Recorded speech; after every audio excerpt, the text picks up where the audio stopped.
గిన్నె తీసుకొని ఒక గ్లాస్ మినపప్పు వస్తున్నాను. ఇవాళ గారెలు వండుకుందామండి, నాటుకోడి గారెలు. అందుకని అవి కొన్ని పచ్చిపప్పు కూడా వేసాను. బాగా బాగా కడుక్కొని ఒక 6 గంటలన్నా నానాల్సిందేను.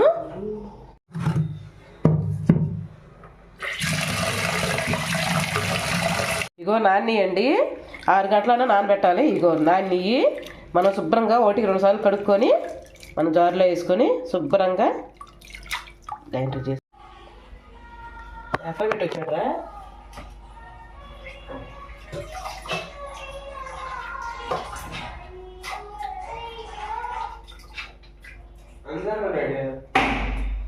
ఎత్తు ఏందో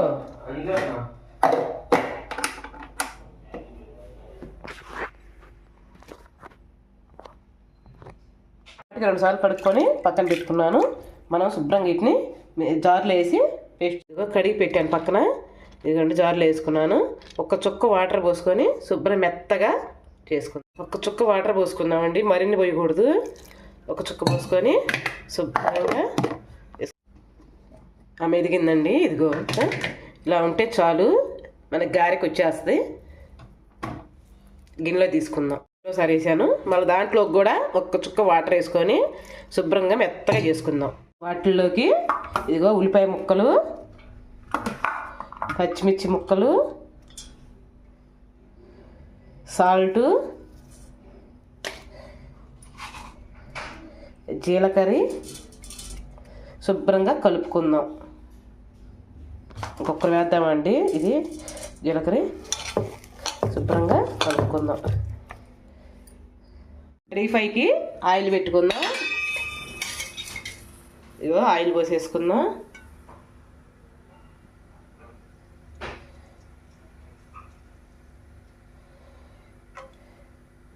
ఓకేనండి. ఇంకో పిండి ఇలా కలుపుకొని పెట్టుకోవాలి, ఇంకెమ్మటే మనకి వచ్చేస్తుంది. ఇదిగోండి బాగా గాలి కొట్టి వదిలేయాలి. పిండి ఎప్పుడైనా సరే గాలి కొడితేనే గారి పొంగుతుంది, అదొకటి గుర్తుంచుకోండి. ఇదిగోండి మనం జారులో వేస్తే మెత్తగా రాదు గారె, నూనె పీలుస్తుంది, చాలా రకరకాలుగా అంటారు. అస్సలు ఏం ఉండదు, సూపర్గా వస్తుంది. అవి కూడా చూపిస్తాను. అది నూనె కాగిందో లేదో చూసుకోవటానికి ఒక్కరు ఇది వేసుకుందాం పిండి.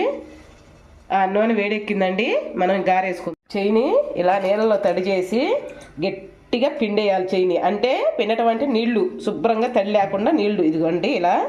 నెక్స్ట్ పిండి తీసుకొని ఇలా ఇలా అనుకొని కవర్ కానీ ఏమీ అవసరం లేదు, శుభ్రంగా వచ్చేస్తుంది మన గారె.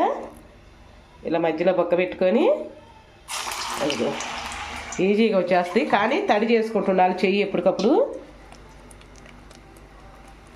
ఇదిగో ఏముందండి గారె అసలు అదందరూ ఆ కాయకం అని, ఈ కవర్ అని, అరటిది ఆకని అన్నీ వేస్తారు. అవన్నీ అవసరం కూడా లేదు, బాగా వస్తాయి.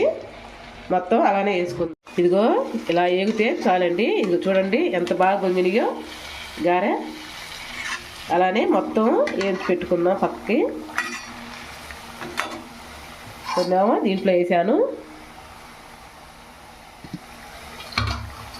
ఇదిగో ఉడికినాయండి, తీసేద్దాం. ఇంకా